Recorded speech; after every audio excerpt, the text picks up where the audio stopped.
the natural immunity, killing of natural immunity isn't working. We're not a commercial poultry farm. We are a living laboratory here that has the ability to do really good things for humanity. And we're not even being given a chance. So they picked with the wrong farm where we have big beliefs and we want to do something good for humanity. And we're in it to the end to stand up for these 400 animals, but every other farm out there. Now we're actually looking at criminal charges against these individuals for the coercion and the cruelty to these animals that is taking place. And, you know, they may find themselves picking on the wrong battle here. And we hope to be pursuing that. And I'll certainly give you some more information when that campaign is launched. Well. Many of you had joined me just last week, and many from internationally as well, in rejoicing the emergency injunction that Justice Batista had granted the Universal Ostrich Farms in their plight to try to save the lives of their 400 ostriches in Edgewood, BC, who are not being used for human consumption, but are being used to further science and antibody research. Well, the fight is because the Canadian Food Inspection Agency insists that these birds must die in the name of public health from the avian flu. But the farmers have consistently said their birds are immune, they already had it before, and that they're healthy. Just test them and you'll see. But do you think the CFIA has tested them? No, only with a PCR test on a couple of the birds. Who knows at how many cycles? Now, many of you have joined the fight to try to save these birds at savetheostriches.com, where we've pre-written a very respectful email you can fire off to the officials who have the capability to stop this. But what this report, this interview exposes is just how far the state is going to take it to try to have these birds killed, and also to kill the fight of pesky farmers who want to stand up for their sovereignty. I'm Drea Humphrey with Rebel News, and today I bring you an interview with Katie Pisitny. You've seen her before if you've seen reports on this. She's the adult daughter of co-owner of the farm. She's grown up with the ostriches and helped farm them, as well as the family's advocate from Culture Guard. That's Carrie Simpson. She's going to update us on what the CFIA has been doing legally, which includes filing an appeal because they don't want a judicial review heard. And Katie is going to talk about some of the crazy restrictions the CFIA is putting on her and her family. So after we were, okay, we have a breather here, but that didn't last very long, because next thing you know, the lawyers for the Department of Justice, who are acting on behalf of the Canadian Food Inspection Agency, advised us that they were going to be seeking a hearing this week, so probably will happen tomorrow, if not Friday, to expedite the judicial review. So, and there was more though.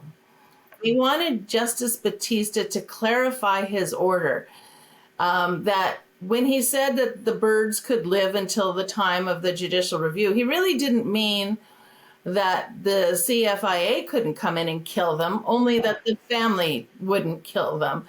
So they've asked for clarity on that. So that's okay. So our lawyers immediately geared up for that. They wanted the case to be heard in front of Justice Batista, which makes sense. Only he knows his mind as far as clarifying that order. I think any plain read of the order, it's quite clear that the birds live until such time as we can review the kill order. Or else what's the point, right? Now, Katie, my understanding is that alongside with that, there were some new restrictions or something like that put on the farm that are not very obtainable. Can you speak to that? There was a whole list of outrageous new quarantine measures that they had listed for us. Some amongst were putting in a whole new fence line along Langell Road in the frozen ground. So that was one.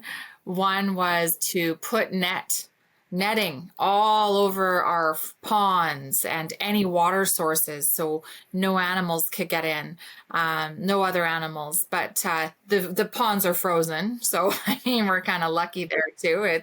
That does not going to stop the mice and the squirrels and everything coming in and getting through the net. And not to mention, I think like Carrie pointed it out, was a really good thing. I mean, so grizzlies could go and play with it, or, or we're going to get birds caught in it, wild birds caught in the netting. And then one of the favorite ones was that now that it's Valentine's Day, it's been kind of a cute thing to bring up is no hanky panky for Frank and Lulu, as Carrie says. So they want us to stop breeding. They want all of the roosters segregated and separated from our hens.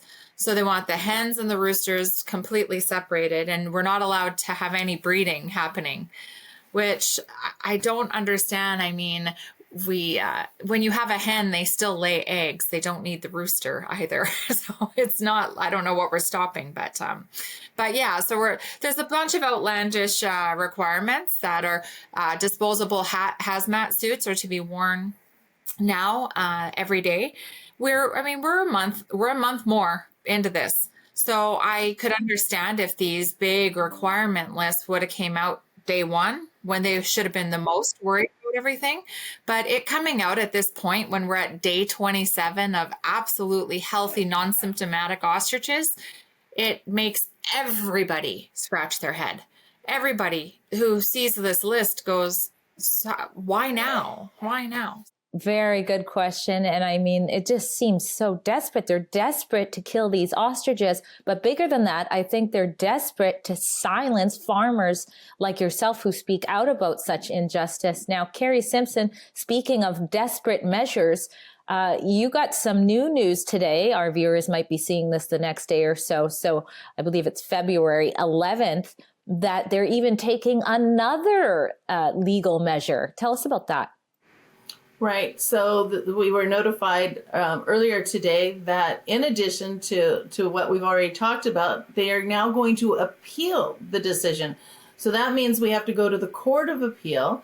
So in addition to filing and preparing all the legal work required for the hearings that have already been set, now we have to prepare to go to the Court of Appeal, which is a big deal. So our legal team, I'm just so thankful for, but what they're trying to do is break this family, break them emotionally, psychologically, the attack on this family to keep their business. That's why they don't want the birds breeding, is because then there's no possibility of income for the family.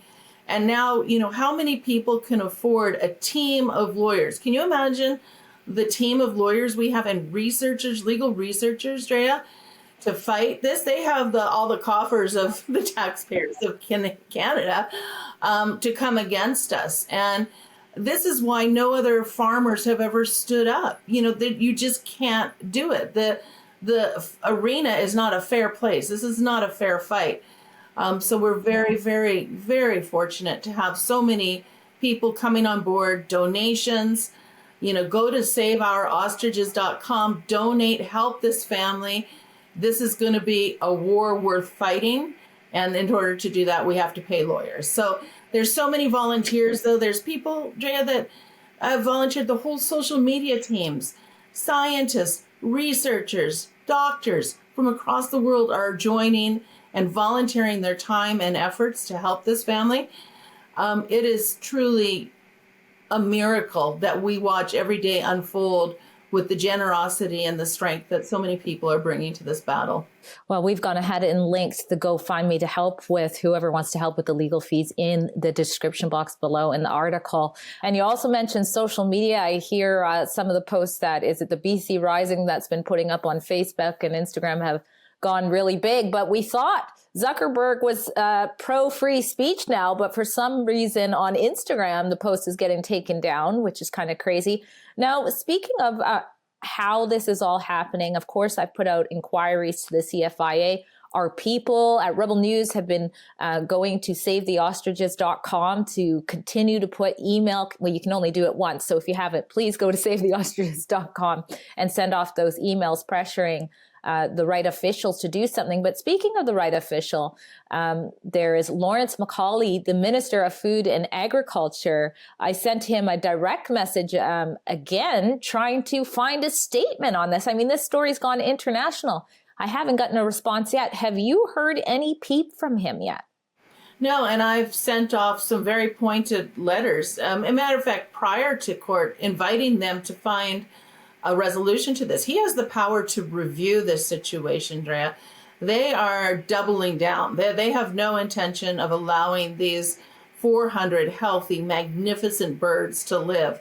There is something else going on here, clearly, about what's happening here. I wrote to the president of the Canadian Food Inspection Agency. He too has the ability to do, things. Now we're actually looking at criminal charges against these individuals for the coercion and the cruelty to these animals that is taking place. And, they may find themselves picking on the wrong battle here. And we hope to be pursuing that. And I'll certainly give you some more information when that campaign is launched. Well, it seems like they've already picked the wrong battle. So I'll end with you, Katie, about what makes you, your mother, and the other owner different. Why are you guys speaking about this fight when you could find yourself in muddy waters for doing so? Because change has to happen, and it starts now. It's not been working. Culling is not working. Mass killings aren't working. And stamping out policy is not working. So it's the natural immunity, killing of natural immunity isn't working.